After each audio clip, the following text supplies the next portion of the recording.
Before I look at the winner of this year's COQ, a word on the name. The COQ is the Defiance in Ignorance Prize for the dumbest question asked in the arrogant belief that there's no possible answer. It was originally called the Stoned Commander Prize, named after the guy who asked why all the planets are round, but Stoned Commander later retracted his question and apologized for the rather aggressive way in which he'd phrased it. So I had to rename the prize, and it was called the COQ after a YouTuber who won it the following year. But then the YouTuber COQ, real name Andy, released a video in which he recanted his faith. Sorry, I am no longer a Christian because I don't want to be in that club. 2 in a row! The Defiance in Ignorance Prize seems to have that kind of reverse road to Damascus effect on those on whom it's bestowed. In view of Andy's conversion, I was going to rename the prize yet again, and according to tradition, name it after the last recipient not to recant his beliefs. In other words, the Bill. But then Andy released a video that shows he's not ready to relinquish the title just yet. Sorry, Bill. Fucking thing sucks! Billy! Now sit and watch Andy's video nicely. How comes when I eat a banana it doesn't poison me? If evolution is true and the survival of the fittest and all that kind of thing is going on, then how comes when I munch into this nice, I suppose they're juicy really, aren't they? This nice firm banana, it's not going to kill me. So that's it. If evolution is true, why aren't bananas poisonous? It's rather like asking, if evolution is true, how come monkeys can breathe? Now, before you start wondering whether Andy has won the COQ yet again, let me point out that, dumb as his question is, there is one that's better. So he's not this year's recipient. But his question does show that the prize is still deserving of his name. The penis, not a very nice word, embarrassing word. Yes, but you chose it, Andy, so the prize remains named in your honour. And just to show how dumb your question was in the defiant belief that there's no possible answer, let me explain why bananas don't poison people who eat them and don't want to poison people who eat them. And I'll start with the response I gave to Ray Comfort, who was also fixated with bananas. Behold, the atheist's nightmare.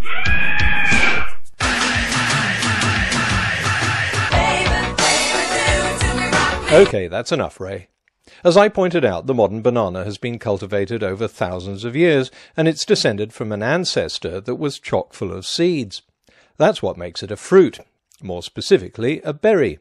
And all fruits are edible, if not by us, then by other birds or animals. They have to be in order to propagate the species.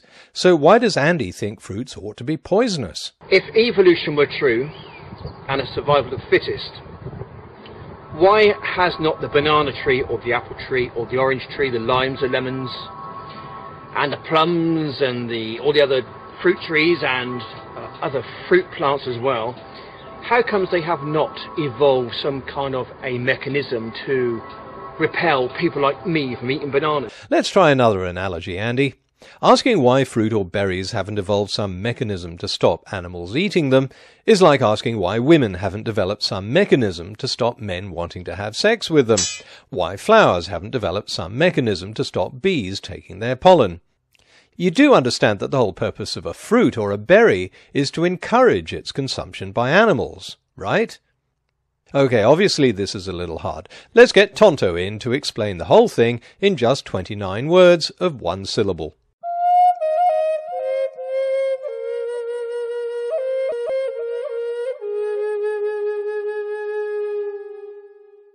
Tree make seed.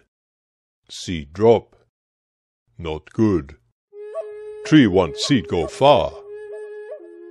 So tree make fruit. Bear eat fruit.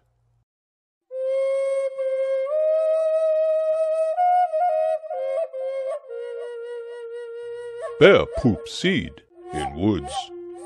New tree grow. Get it, COQ? So it looks like the COQ will have to keep its name until Andy's conversion into the world of reality is complete. But now let's unveil the face of this year's real winner from behind the trashy redneck curtain. This is a YouTuber called Moan. Now, in case you don't get what you're about to see, Moan plays two roles in the following video clip. Normally he shows the intelligent face of a creationist, but when he wants to portray an atheist, he uses his incomparable acting skills to completely transform his appearance into someone stupid, like this. I know, hard to believe it's the same person. Dumb atheist, smart creationist, dumb atheist. All clear? Okay then, on to the question. Excuse me, Mr. Atheist, you believe in evolution. And even though it's okay to believe in evolution and God at the same time, I just have a question for you. Yep. What came first, the chicken or the egg? The egg. Well, I guess the chicken came first. Yeah, the chicken. No, the egg. But chickens come from eggs. Oh, well, I guess the egg came first. Yeah, the egg. That's what I said. But eggs come from chickens. No, eggs come from just about every reproductive animal. They're not exclusive to chickens. The oldest egg fossils that have been found date back to the Cambrian, over 500 million years ago. Before fish, before reptiles, and long before chickens. Chickens didn't turn up in the fossil record until fairly recently on the geological timescale. Even if you only want to look at eggs with a yolk and a hard shell that get sat on in a nest, they were laid by the ancestors of chickens hundreds of millions of years before chickens appeared. Okay now? No, it's never that easy when you're trying to explain something to a creationist play-acting the part of an atheist. Okay, actually what really happened is the chicken and the egg both came at the same time. They evolved from fish and fish eggs. Oh, which one came first, the fish or the fish egg? The fish. But fish come from fish eggs. Oh, wait a minute, the egg. But fish eggs come from fish. This could very well be the stupidest person on the face of the earth. Look, Moan, as I've explained, the oldest egg fossils are over 500 million years old. That's long before they were even fish. So you can take your argument further back to the Cambrian.